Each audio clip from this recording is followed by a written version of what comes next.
Good evening, everyone, and welcome to SocialFlight Live. I'm Jeff Simon. We have a really important show for you tonight. On September 3rd, the FAA released a legal interpretation of the federal aviation regulations that completely upends how supervision is done at maintenance facilities, threatening everything from maintenance's workforce, A&P training, owner maintenance, all sorts of things that are extremely critical to all of us.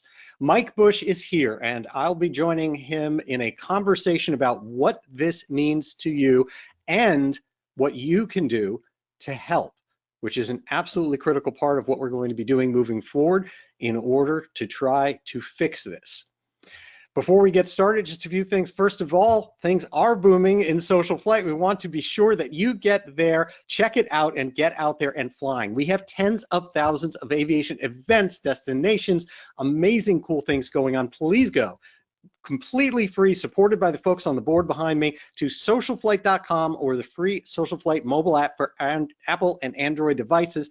Again, all of these events, all these destinations, our mission is to support general aviation and get you out there and flying with a fun mission of your own to go do something fun, especially with all this fall flying, and we're seeing so many cool things coming in. I just love surfing it just to see these pumpkin drops and pie-ins and crazy events that are happening all over the place. It's very cool. Be sure to check that out. We also have just launched our Destination Digest, new destinations feature in there that has like thousands of curated destinations with photos and ratings if there's crew cars available. So much going on. Be sure to check all that out. And it also sends you out an email with all these destinations near you so you can see what's new and what's happening in your area. And lastly, we have the Fly to Win challenge going on. We just gave away an Aspen E5 electronic flight display. October 1st, we are giving away a Lightspeed Delta Zulu headset. All you need to do is get on the app, check in, and you can win. You get points for doing that. It is very, very cool and a great way to participate in general aviation and hopefully win something for yourself as well. We're always giving stuff away.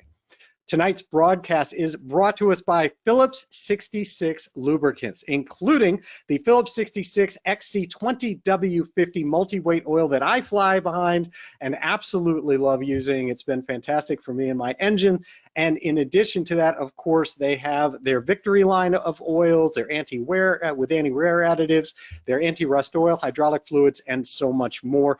And look for some great education coming to SocialFlight soon from Phillips 66 that'll teach you all about a lot of this and engine maintenance. Those courses are available within SocialFlight. It's our learning center. If you want to get wings credits or get IAA credit, your IAA renewal and their certificates, you can do all that for free within SocialFlight. Just go to SocialFlight, click on the FAA credit section. You are going to see all the courses you need, and it's all automatic credit from the FAA and will help you with either your wings, your AMT awards program, or your IAA credits. Now, to tonight's guest.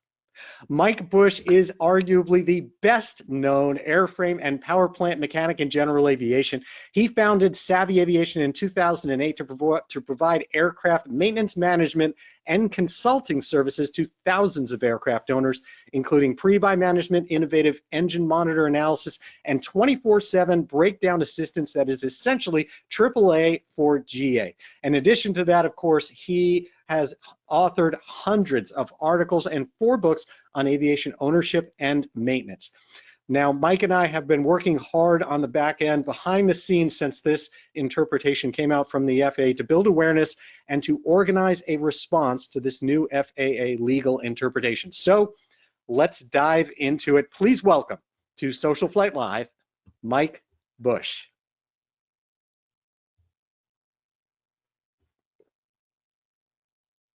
Good evening, Jeff. How are you, sir? Well, I'm all charged up. I had a wonderful weekend spent getting ready to fight with the FAA, which is something I enjoy doing more than anything I can think of, other than flying, maybe. It must be either our hands have been on a keyboard since this came out, or our phones have been glued to our ear, talking to everyone you can imagine, trying to deal with this. So I want to dive at the same time, actually. Yes, at the same time. I want to dive into this, but I would like to start by asking if you would give everyone a baseline on a couple things. The first is how maintenance actually works in the real world, how shops operate in a way that people may not understand, and how supervision plays a role in that. Can you explain that to everybody? Sure. Well, I'll try. If you go into pretty much any repair station or maintenance shop, and this is true whether it's a 5-man GA shop or whether it's Boeing and everything in between, you will find that some of the people who are wrenching on airplanes are not A&Ps. Now, actually, in repair stations, some of them hold what's called a repairman certificate, which is sort of a junior A&P that in a way. But many of them are totally uncertificated, have no mechanic certificate whatsoever. And actually, most of those guys are there because they're working on their to get their A&P. And in order to get an A&P to qualify to take the test to become an A&P, you have to either go to a Part 147 school, which is like a couple of years of full-time schooling, or you need to be an apprentice mechanic for 30 months for the A&P. And so and even if you go to Part 147 school, part of that schooling is apprenticeship. So if we didn't have uncertificated people working on airplanes, we wouldn't have any A&Ps because that's the only way you get there. Some aircraft owners are shocked to learn that somebody working on their airplane when they put it in the shop might not be an A&P, but that's just a necessary part of the process. And so there's a regulation that provides for uncertificated mechanics, mechanic trainees, mechanic apprentices, whatever you want to call them, to work on certificated airplanes as long as they're doing it under supervision of a certificated mechanic. Right. And that's what this whole interpretation thing was all about. And so this is the way that things operate no matter what. And the check and balance at the end, right, is that these people who are either not certified for that particular type thing or not certified at all at that point, or an owner or whoever's there, they're not returning something to service. They're not inspecting it at the end. They're not making the logbook entries in the inspection. Right. It's not like an uncertificated mechanic is allowed to perform maintenance under supervision.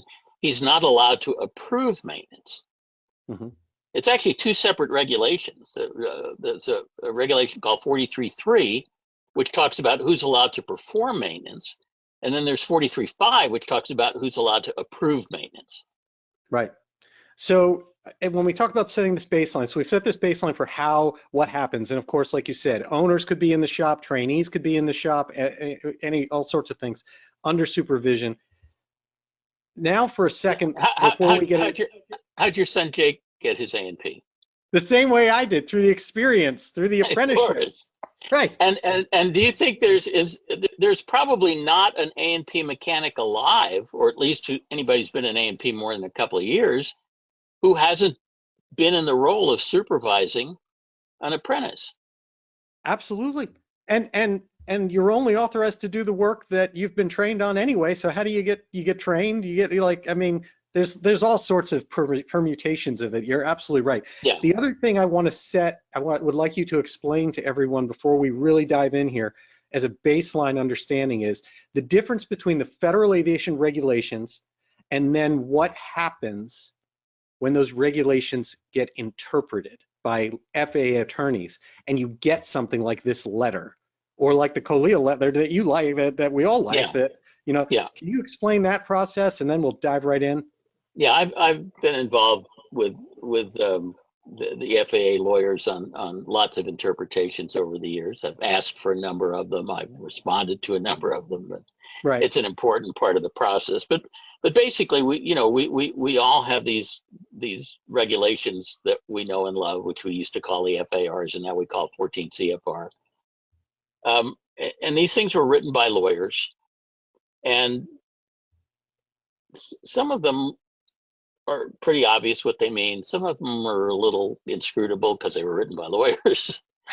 And once in a while, a situation comes up where somebody wants to go to the FAA and say, "Hey, I've been puzzling over this regulation, and I need help in deciphering what it means." Usually, in the context of some particular situation. Right.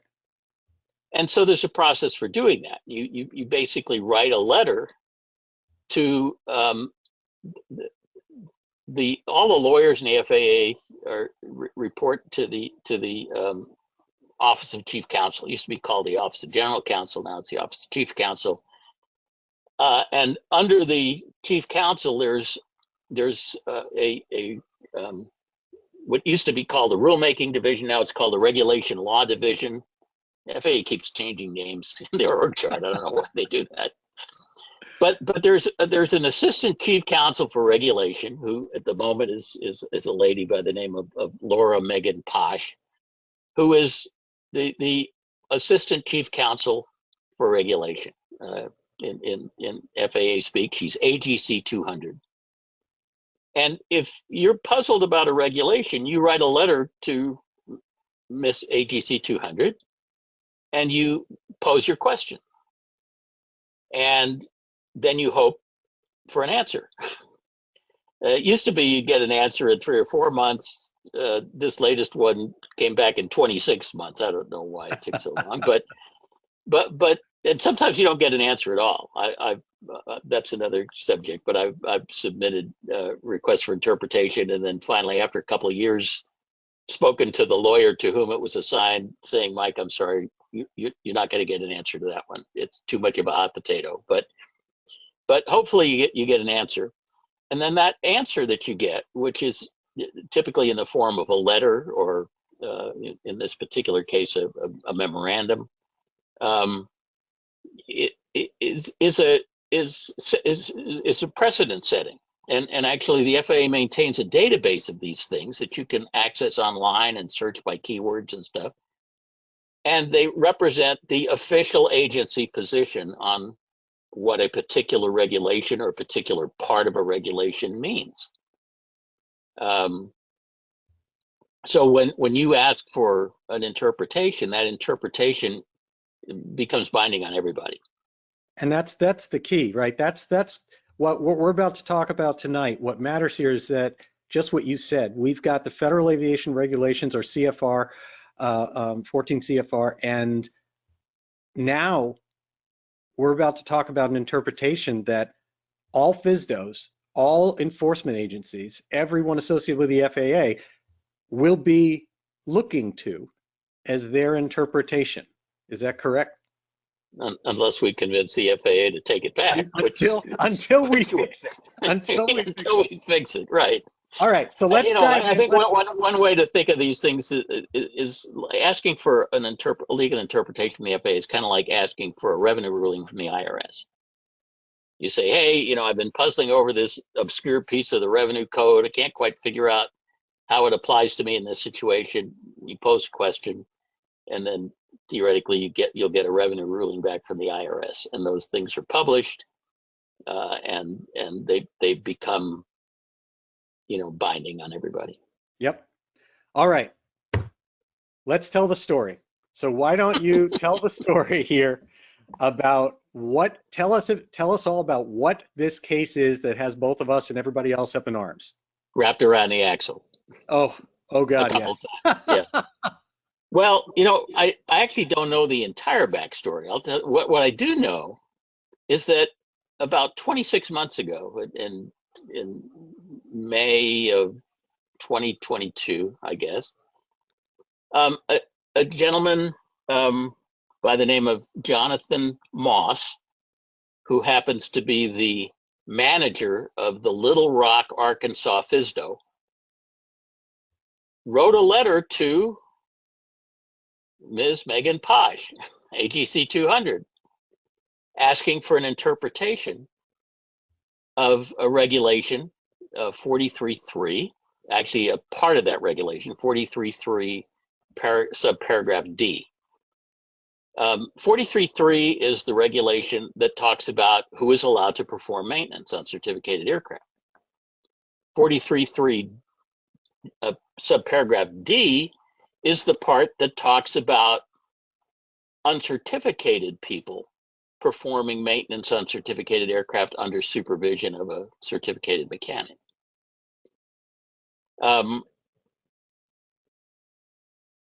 And basically the question, I think we'll want to dig into this reg a little bit closer, but basically the question that Jonathan Moss posed was, the regulation says that the supervisor must personally observe the work. And Jonathan Moss was asking, what does personally observe the work mean in the 21st century, where every human being on the planet is carrying a high resolution camera that is networked to every other human being on the planet at the speed of light? What does that mean? What personally observe? Can you use a borescope? Can you use a smartphone? Can you use a closed circuit TV camera? Can you use videos? And can you be remote? Can you call? Yeah, can it be remote? Can it be electronic? What does that mean? Because this regulation was written 60 years ago, and it has. And we're going to look at the regulation, but it's a regulation that was written 60 years ago, and it's actually older than that, really, because it came from the predecessor, the CAR3 regulation, that was pretty much the same language. But this regulation hasn't changed in 60 years. And the guys who wrote it 60 years ago couldn't possibly have visualized the world we live in today, where everybody's networked together and everybody has, high resolution cameras in their pocket and stuff. So his question was a legitimate question, which was, how do we interpret this requirement to personally observe the work in the 21st century? And this is the actual regulation that they were referring to and asking for that interpretation. So for everybody to kind of see there, a person working under supervision, holder of mechanic or repairman certificate, may perform the maintenance, preventive maintenance, and alterations that a supervisor is authorized to perform if the supervisor personally observes the work being done to the extent necessary to ensure it's being done properly, and if the supervisor is readily available in person for consultation. However, and then it goes into a section that says you cannot inspect. But that's the regulation. So let's talk about this and how we in the industry have understood what this regulation to mean for the past 60 years until this memorandum came along. Until days ago. So it basically is saying that a person working under supervision doesn't have to have a certificate, doesn't have to be a pilot, doesn't have to be a mechanic, only has to have a pulse. Okay. A person working under supervision of a mechanic may do whatever work his supervisor is authorized to do, other than inspections, other than required inspections. An uncertificated person cannot do an annual or 100-hour. But except for inspections, he can do whatever his supervisor is allowed to do under two conditions. The first condition, which I will call condition A, they aren't labeled in the reg, it's a big run-on sentence, but if we bust it up into pieces, the first condition is the supervisor personally observes the work to the extent necessary to ensure that it is being done properly. And the second condition, which I'll call condition B, is that the supervisor is readily available in person for consultation. So as we have understood this in the industry for the last 60 years or more, the first condition, the supervisor personally observes the work, is the proactive obligation of the supervisor, that he is required to personally observe the work to the extent necessary to make him satisfied that the work is being done properly.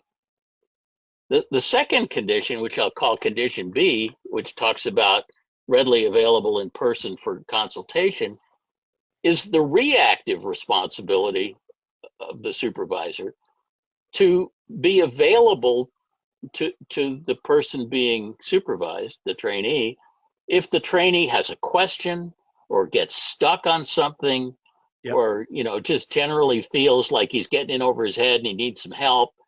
That's what the second part is about. The trainee has to be able to holler to his supervisor and say, "Hey, I need you to answer a question. I need your help on something." Right. So there's this proactive part of it, and there's reactive part of it. And if you think about it, you read this thing over and over again. I've read it about 300 times in the last 3 days.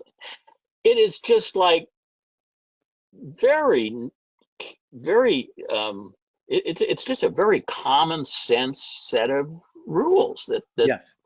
and everybody has been satisfied with it, and everybody has been pretty sure that they knew pretty much what it meant.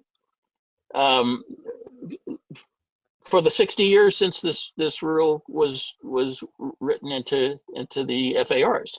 Right. And I want to add there real quick that the extent necessary seems to be kind of everything, like, because every situation's different, right? We can't write a rule for everything. Every situation's different. It could be drilling out rivets, and like, I'm going to show you how to drill out a rivet. Here's a couple of them. Now you drill out a couple rivets. Great. Now go do 100 of them. I'm going to go do something else, and then I'll come back and inspect it, or come grab me if you need me. Or it could be different steps in a process that's really critical, where it's like, you're okay for this step, I need to be here for that step. It could be all sorts of different things, but it's up to the mechanic, and this is how we do things day one. So what happens next? the example I used in my letter to the FAA had to do with changing a cylinder. Yep. And I use that example because changing a cylinder is, on a reciprocating engine, is as close to open heart surgery as anything we do in maintenance. Okay. So the question was, how would you supervise changing a cylinder to the extent necessary to ensure that the work is being done properly?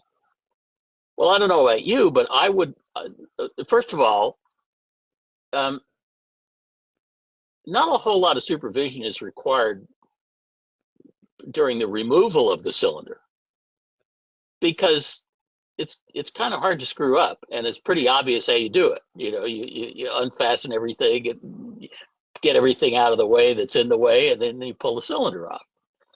I can see some questions coming up if somebody gets stuck, or if somebody can't get an exhaust nut to come loose or something. But basically, it's pretty obvious.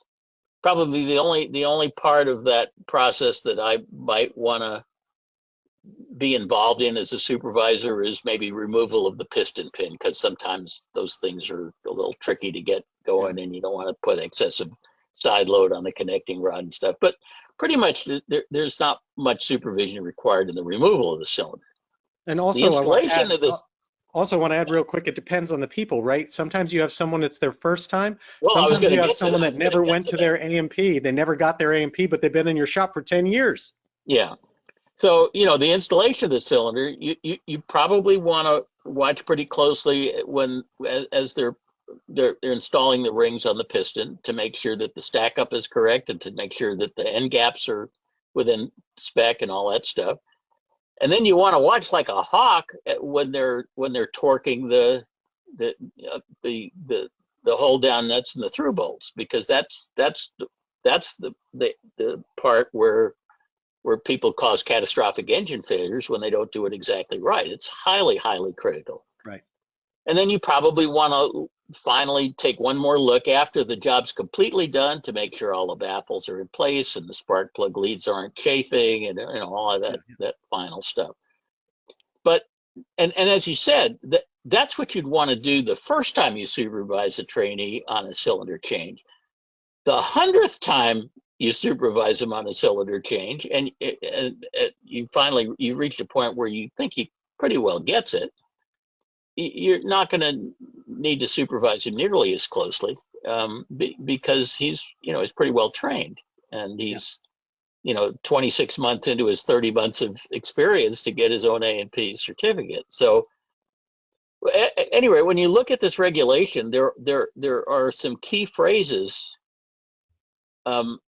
that jump out at you. The first one is personally observes the work. What does that mean? And that's really the question that Jonathan Moss asked. What does personally observe the work mean in the 21st century? That's a legitimate question, I think. There was some ambiguity there because the reg was written 60 years ago, and we live in a pretty different world.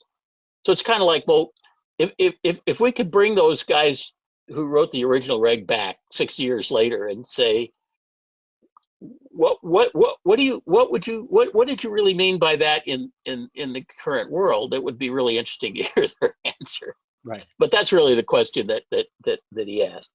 The second thing that jumps out is to the extent required to ensure it is being done properly, and that I think has always been interpreted as being pretty unambiguous, and it gives the supervisor broad discretion to determine how much supervision is necessary. And keep in mind that the supervisor has a very powerful incentive to provide an adequate amount of supervision, because it's the supervisor that has to approve the work. It's the supervisor whose name and certificate number are going to be on the logbook entry that approves the aircraft to return to service. And if the work isn't done properly and something bad happens, it's the supervisor that's going to be on the hook, either for certificate action or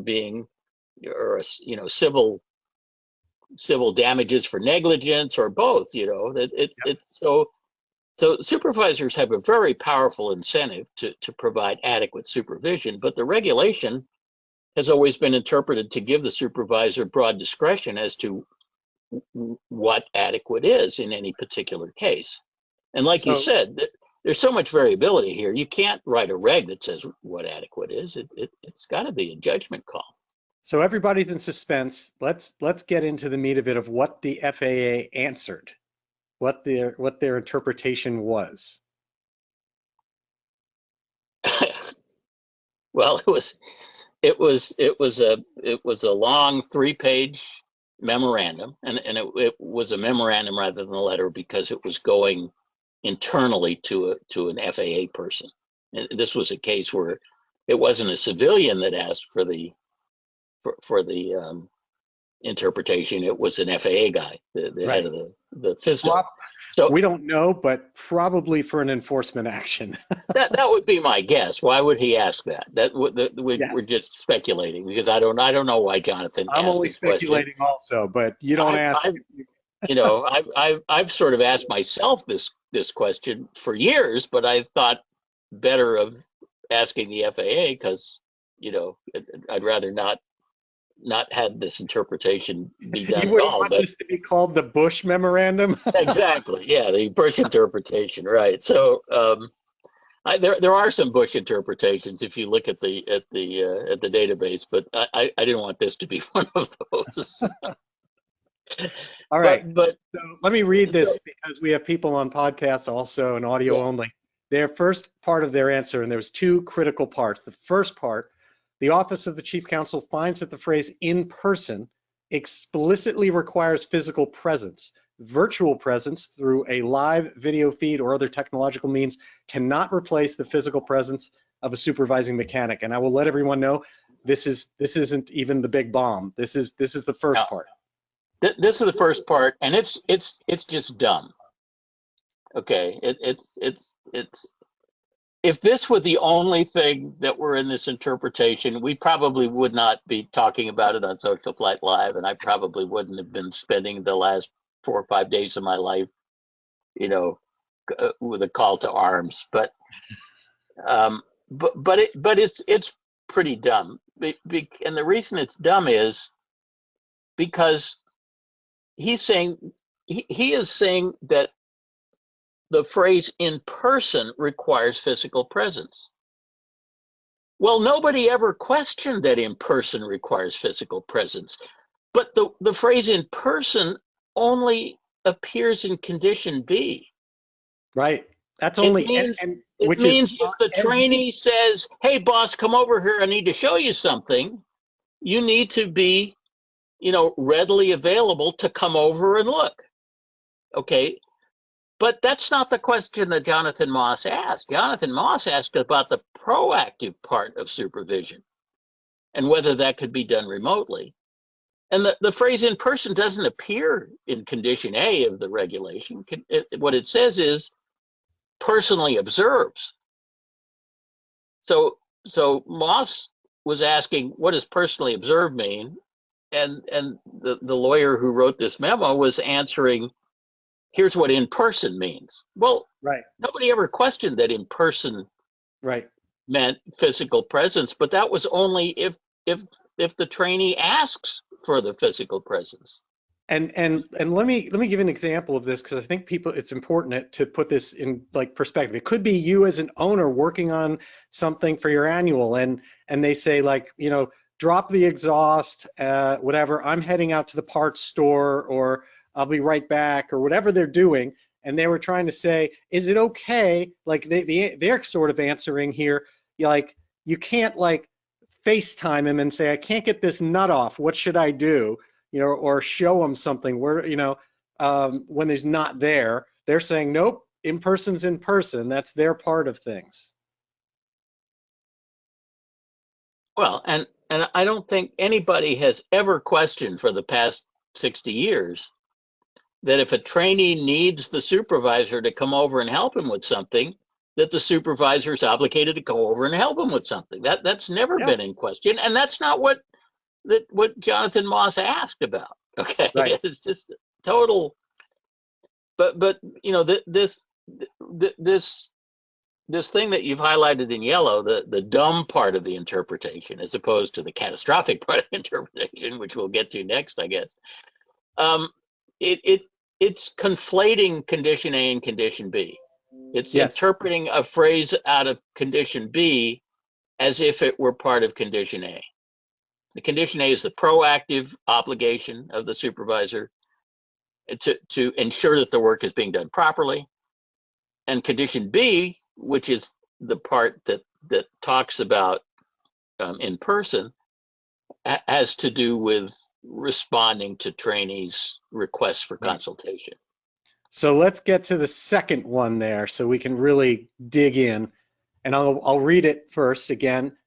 The second part that was the real bomb here is the phrase "readily available in person for consultation" contemplates a physical, hands-on approach to supervision.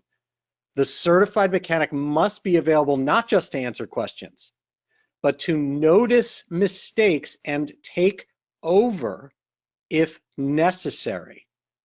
This is no way in line with the way that we operate. Right. This is the part of that's catastrophic and that has caused us to get all worked up about this because first of all, readily available in person for consultation is the reactive part. But again, this lawyer has transmogrified it into being a proactive thing that says, if you read the second sentence on the highlighted sentence, it's basically saying the mechanic has to be in physical proximity from start to finish, spring loaded to intervene anytime he sees something going awry. Yep. Which would basically mean that that for an uncertificated person to work on an aircraft, a certificated mechanic would have to dedicate full time to watching him. Yeah, one-on-one, and not even taking your eyes off it. Not if the whole point is to Exactly. notice mistakes and take over. It's an interventionist requirement, which was never part of this regulation. So I mean, this is the part of the interpretation that has got us totally worked up, because if this standard of having to be physically present from start to finish and prepared to intervene at any point in the process, if that interpretation were to stand, it would be economically infeasible for any shop to allow an uncertificated mechanic to do any work, Or an owner. and or an owner. There wouldn't. I think there probably would be an end to owner assisted annuals. It would certainly be an end to owner perform maintenance that was done under supervision. I mean, the vast majority of work that's done under supervision, and you know, there are some exceptions like the cylinder case I mentioned, which is very highly supercritical kind of thing. But most work that's done under supervision, the supervision consists of, okay, go ahead and call me when you're done so I can inspect your work. Right. Not all work is done that way, but the vast majority is done that way. There are certain kinds of work where the inspector has to look before the finishing touches are done, because the finishing touches kind of close up the thing where you can't inspect it anymore. But the supervision, the amount of supervision required to ensure that the work is being done properly is normally a very short amount of supervision in terms of the total time that the job requires. Yeah, I mean, literally, you can't step away. You can't, if it's like, hey, you know, I got to go to the bathroom. It's like, don't do anything till I get back. Yeah. Like, you can't do it. It's economically completely infeasible to do. And this is the direction that the FSDOs have been given at this point. Yep. It's an enormous enormous challenge. And you know, one thing occurred to me. I'm curious about your thoughts on it. This came about. They only did this because they were asked, obviously. And part of it is us being outraged and wondering, like, what in the world was this person thinking? It seems almost, I've been pounding, like you, like we've read this 300 times. We've all been in 1,500 conversations about it. The only thing that I can come up with, and I'm dying to hear what you think of this seems like the attorney's office at the FAA is taking the same approach to maintenance, not understanding maintenance, as we do in the cockpit. Because that's what flight training is about, right? Flight training, you have to monitor every single thing that happens and intervene. You cannot tolerate any error of any kind. You have to be able, or if there are errors or there is, it has to always be observed to the point that it has to be intervened. It's all about intervene. Whereas, Jeff, in maintenance, it's about getting something back. Correct me if I'm wrong, but even in flight training, I believe there's this concept of solo flight where trainees are actually allowed to do stuff on their own. You are absolutely right, my friend. Absolutely, absolutely right. I stand corrected. But still, it's that concept that you can't allow a mistake to happen. Whereas the way I think of it is, even though it is not something that really, I think, happens, in theory, that example I gave of drill out the next 80 rivets, if the supervising mechanic comes back and this person elongated 16 holes, it's now that doesn't mean it gets returned to service substandard. It's now the shop's fault, the shop's responsibility. The shop's got to replace the part or do whatever repairs necessary. Whatever they've got to do, it doesn't get back into the air until it's right. And there's no risk. No airplane's crashing because it wasn't caught immediately like this says, not just to answer questions, but to notice mistakes and take over if necessary. Yeah, you know, I was saying to you before we started here, one way to think about supervising a trainee is the supervisor is responsible for the proper execution of the work. The trainee is a tool. It's like a screwdriver. If the work is not done correctly, you don't blame the screwdriver. You know, you blame the person who is wielding the screwdriver. If the work a trainee does is not done properly, the trainee is not the person who's being held responsible for that or for the consequences of that. It's the supervisor, and the work is not completed until the supervisor says it's completed and signs his name to a 43-9 maintenance record entry attesting that the work was done satisfactorily. Yeah. And which is something a trainee can't do. A trainee can't approve work. He can only do stuff, but he can't approve it. Yeah. Do we have 5 minutes to have a little fun with Blakey versus Sugden? Yes, please go ahead. This just you know, to put a sharp point on how badly this interpretation was done. After doing this crazy interpretation of this rule that everybody has understood what it meant for 60 years, and this lawyer just sort of went ahead and turned it on its head. And they cited, you're he referring cited to a case that they cited for their case. He cited in support of his interpretation of his crazy interpretation a case called Blakey v. Sugden, which was an enforcement case, I think back in like 2004 or something. I forget the date, but something like that. But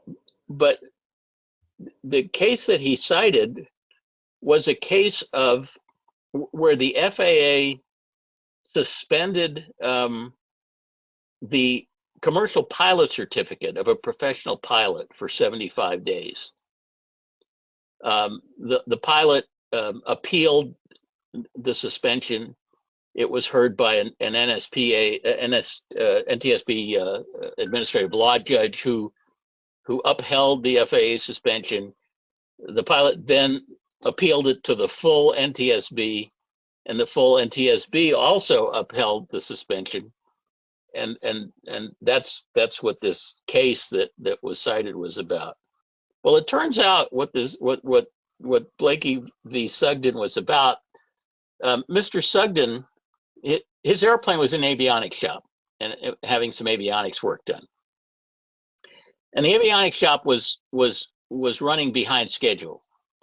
And this pilot was worried that he was not going to get his airplane back in time to make some missions that he was supposed to fly. So he decided he's going to go down to the avionics shop and help out. And he wound up taking it upon himself to reinstall the radome on this airplane, which was presumably a piston twin of some sort. And then he proceeded to go fly the airplane. The problem was that he flew the airplane without obtaining a sign-off from the avionics shop on the work they did. So he was flying it without an approval for return to service. So his violation wasn't a violation of 43.3. It was a violation of 91.405, which is about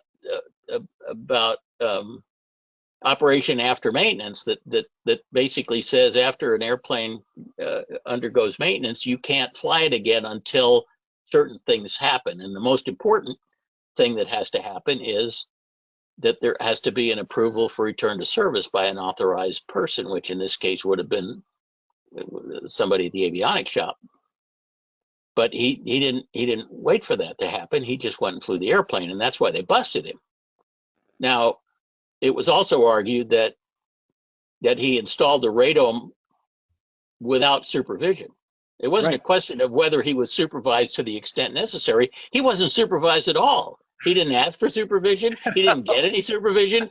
He just did it, you know. He was just like, I need to get my plane out of here. I'm just going to do this myself, roll the plane out, and get out of here. Now, if I had been Mr. Sugden's defense lawyer, which fortunately I was not, I would have argued that installing the radome was actually preventive maintenance because it's a fairing, right? And installing a fairing is something that an owner pilot or an owner operator is allowed to do if he's pilot rated, except that he would have had to make a logbook entry approving it for return to service. But that really wouldn't totally work because the avionics shop had done some work on the airplane before he installed the radome, and they's never signed that work off. Okay, so he wasn't allowed to fly the airplane.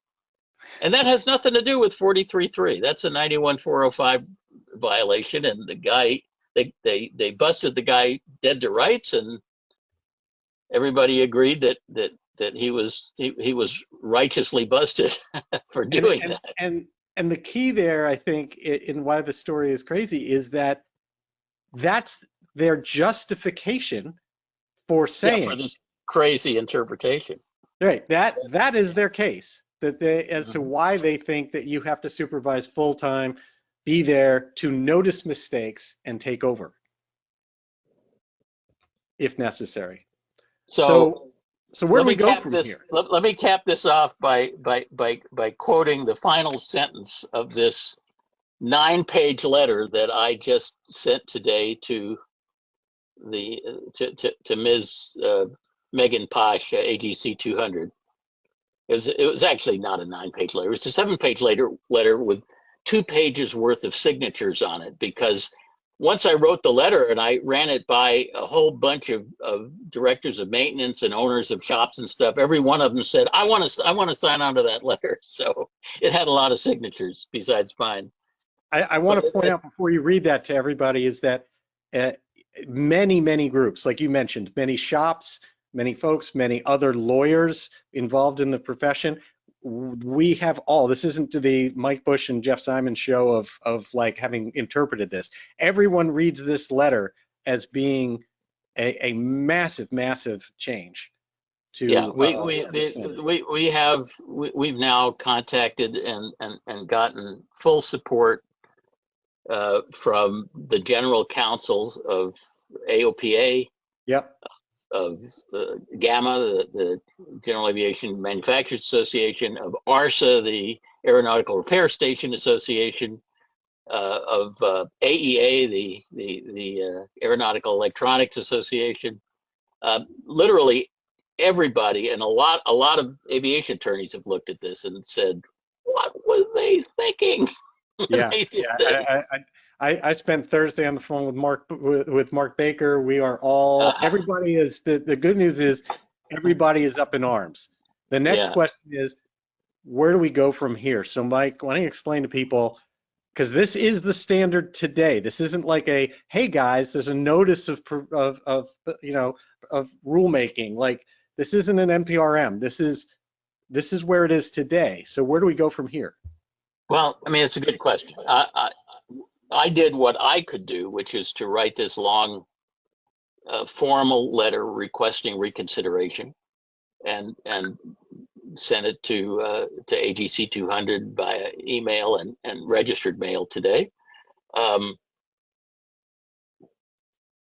However, the normal turnaround on that sort of thing is measured in months and frequently months in 2 digits. This one took what, 20-something months? They inexplicably took 26 months to respond to Jonathan Moss's request. And what were they doing for those 26 months? Well, I'll tell you what they weren't doing. The lawyers at the the regulation law division were not coordinating this with the maintenance division in the FAA, where there are people who actually understand what happens in maintenance and all of that stuff, because it would have never seen the light of day had they properly coordinated it. That they just as best we can tell, a young lawyer wrote this thing, and nobody really proofread it very carefully, and it just got issued.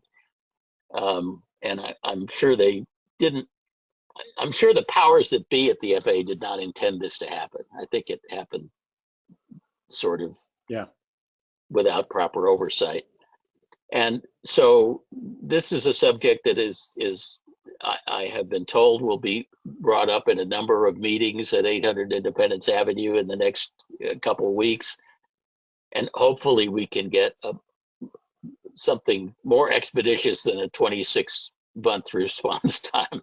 Yes, there's a meeting happening at MBAA, I'm told, as well, which I'll be there. And our goal is to hop on this as much as possible. But I think it is very important, because if taken literally, it will just be crippling to the industry. It really will. Yeah. And I think this is something I mentioned at the beginning of the show. This is important because not only do all of you in attendance tonight and those who watch the recording, etc., need to know about this and what it means, but this is one of those, like, send it up the chain, contact everyone that matters in order to exert pressure on that, to all the alphabet groups, to the FAA themselves, to anyone that will listen. We need to have an industry response to this, and we need to have people know about it and care about it in order to affect change. And I think in fairness to the friendlies, these legal interpretations come out with some frequency, many times a year, and most of them are sensible. This one is a huge outlier. This is just something that should never have been issued, and it was just a mistake, and it's got to get corrected. Mike, can you repeat your last line of your letter? Oh yeah, the last line of my letter, which I can't take full credit for, because a very, very experienced aviation lawyer helped me out with this one, says, we believe that the September 3rd Moss interpretation of 14 CFR 43.3D represents an arbitrary and capricious reinterpretation of a universally accepted, well-settled, long-standing industry practice, and is therefore impermissible under the Administrative Procedures Act without a formal rulemaking action, including notice and comment, which is basically saying, you're not allowed to change the rules in the middle of the game without going through the full rulemaking process that involves putting out an NPRM, getting industry comments, considering the industry comments and stuff. This was not an interpretation. This was a rule change, disguised as interpretation. And there's nobody in the industry that believes that 43.3D means what this interpretation says it means. This is just way outside the lines. Yeah. For those people who are looking to search on this, am I sounding passionate yet? You and I both, my friend. For those people looking for this, until you will see it, Mike, we both Mike and I have articles coming up. Other people have it, so you're going to see it. But if you want to do your own search out there, MOSS, M-O-S-S, you're looking for the MOSS FAA memorandum regarding 14 CFR 43.3. And then I believe you can find it that way when you search underneath that. Is there a better means that you're aware of, or will you have it posted to your site at Savvy?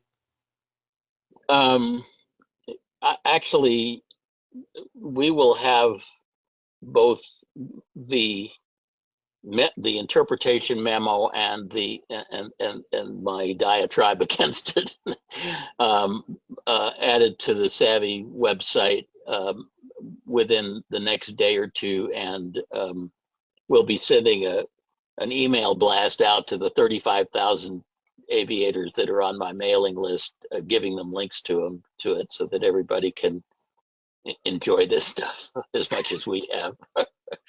Yeah, and I want to encourage people, actually, when we're talking about this, we've focused on the biggest part that affects us. We focused on the big bomb that was part 2 of this, about being readily available and having to have constant supervision in there. But you know, I'll be honest, as long as this is now kind of an open issue to be addressed by the FAA, as long as they've made it critical enough that we have to address this, I do believe that it is important that we also reconsider the first part, because we are in an age of electronic, electronic communications, YouTube, and well, not YouTube, but all the electronic means of being able to supervise and use Zoom and other things and FaceTime. And the fact is, the FAA does this, right? They do this today, and I don't mean this in an accusatory way. I mean it in a way that they accept it. They use it for their own inspections. They use it for their own types of things. They have their own remote technology guidelines for how they use remote technology to do all of these things. And they even include deviations as to when they can even deviate from those rules. And so I think we should not only be like pushing back on the part we feel is outrageous, but that we should be able to move to an environment where some parts of this, where appropriate and where deemed necessary, as it says, by the supervisor, can be done that way. What are your thoughts on that, Mike? Yeah, no, absolutely. And I mean, it's the first part, the less objectionable part. That's what Jonathan Moss asked about in the first place. Okay.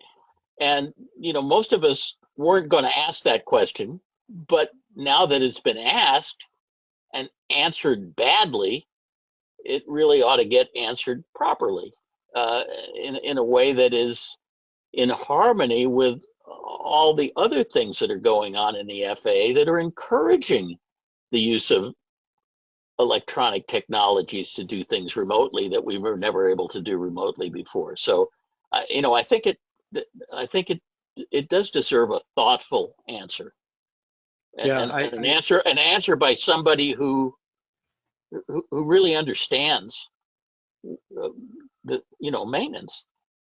And I think one of the interesting things also is there are parallels here in medicine. There's parallels in medicine. There's parallels in surgeries, the surgical part of medicine. This isn't like this has never been tackled before. Whether it be supervision, all these other things, other places have gone through this in very, very, very life critical ways, and not had these arbitrary things, these arbitrary rulings. And so we should be able, the big part is we should be able to get through this, right? Yeah, and as I argued in my letter, I said if the wise men who wrote this regulation 60 years ago were wise enough to give supervisors broad discretion to determine how much supervision was necessary to ensure the work was done properly, those same wise men surely would have given the supervisor discretion to determine how the supervision needs to be done to ensure that the work is done properly. Someone it wrote doesn't in, make sense to take that discretion away. Absolutely. Someone wrote in, I rarely mention things, but this one's a good one. They even have remote towers, right, with video feeds.